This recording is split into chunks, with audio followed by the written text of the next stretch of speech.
Moscow में हिंद चीन मुज़ाहिर ख़ारजा की मुलाकात के बाद चीन ने बयान जारी किया। चीन ने कशीदगी को कम करने के लिए फौज को हटाने की जरूरत पर जोर दिया। जारी करदा बयान में कहा गया कि दोनों मुल्कों को एक दूसरे के ताउन की जरूरत है, टकराव की नहीं। चीन का दावा है कि वो सरहद पर अमन बहाल करने के लिए वादाबंद है। और हमारे साथ इस वक्त मौजूद हैं दिल्ली से हमारे साथी शैलेंद्र वांगू। शैलेंद्र, ये बेहद अहम मुलाकात रही है। सबसे अहम बात यह कि जो डायलॉग प्रोसेस है, यानी जो बातचीत का अमल है, उसको आगे भी जारी रखने पर यहाँ पर खास तौर पर तवज्जो दी गई है। आपसे मजीद तफसीलात चाहेंगे। बिल्कुल सही आपने कहा ही ना कि ये मुलाकात काफी महत्वपूर्ण थी, काफी अहम थी और इस मुलाकात करीब 2 घंटा 20 मिनट कल मुलाकात चली है। हालांकि इसमें अहम बात यह है कि दोनों देशों के जो स्टेटमेंट सामने आए हैं वहां पर कहीं पर भी एलिगेशन जो पिछले दिनों लगाए जा रहे थे एक दूसरे पर और जिम्मेदार ठहराया जा रहा था, चाइना भी ठहरा रहा था भारत को जिम्मेदार और भारत ने भी अपना पक्ष साफ कर दिया था।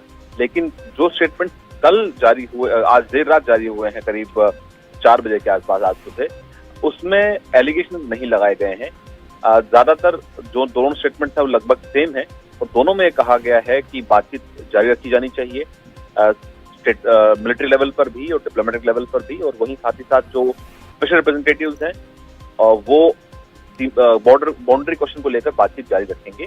और वहीं दोनों देशों ने माना कि तनाव कम करने की जरूरत है LAC पर, इसके लिए डिसएंगेजमेंट होना चाहिए। हालांकि डिसएंगेजमेंट कैसे होगा इसको लेके ये कहा गया है कि जो मिलिट्री कमांडर्स हैं वो ये तय करेंगे कि कैसे डिसएंगेज होगा, लेकिन इसके लिए कोई टाइम लिमिट तय नहीं की गई है। दूसरी अहम बात कि इस बैठक के जरिए भारत ने अपना रुख साफ कर दिया है और सूत्रों के हवाले से साफ कहा गया है कि भारत ने इस बैठक में कहा है कि लद्दाख में जो इंसिडेंट्स हुए हैं उसका सीधा असर बायलैटरल टाइज पर हुआ है और जो ये हालात बने हुए हैं उसको जल्द हल करना ये दोनों देशों के फेवर में है।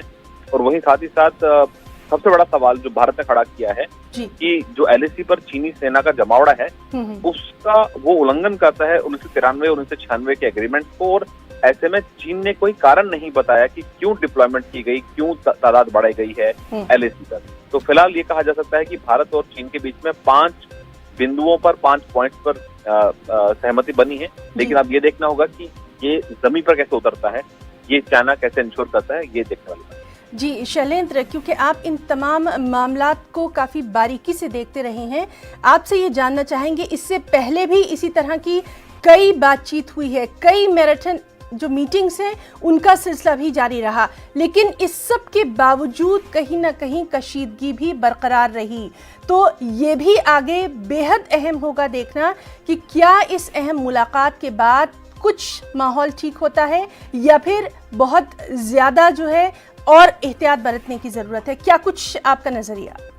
आप बिल्कुल सही कह रही हैं हिना। देखना ये होगा कि जो सहमति कल विदेश मंत्रियों के बीच में बनी है, हालांकि भले ही ये पहली मुलाकात थी दोनों विदेश मंत्रियों के बीच, जो ये टेंशन चल रही थी पिछले करीब 5 महीनों में पहली मुलाकात थी, लेकिन बातचीत पहली बार नहीं हुई। इससे पहले भी बातचीत हुई थी दोनों देशों के विदेश मंत्रियों के बीच में और विशेष प्रतिनिधियों के बीच में, जिसके बाद ये कहा गया कि डीएस्केलेट किया जाएगा हालात को, लेकिन असल में वो हुआ नहीं, सिवाय गलवान के अलावा कहीं और डीएस्केलेशन नहीं हुआ, वहां पर डिसएंगेजमेंट नहीं हुआ। लेकिन अब देखें, ये ताजा मुलाकात है जिस पर काफी उम्मीदें जताई जा रही थी कि जिसके बाद अब हालात सामान्य होंगे। हालांकि इन स्टेटमेंट के जरिए ये नहीं कहा गया है कि डिसएंगेजमेंट कब तक होगा, कितनी जल्दी वहां से फौजें कम की जाएंगी, इसके बारे में कोई गाइडलाइन या कोई रोड मैप नहीं है इन दोनों स्टेटमेंट्स में। लेकिन ये जरूर कहा गया है कि बातचीत जारी रहेगी मिलिट्री लेवल पर, डिप्लोमेटिक लेवल पर और वहीं स्पेशल रिप्रेजेंटेटिव लेवल पर भी बातचीत जारी रहेगी। लेकिन इस बातचीत का नतीजा क्या निकलता है ये देखने वाली बात है।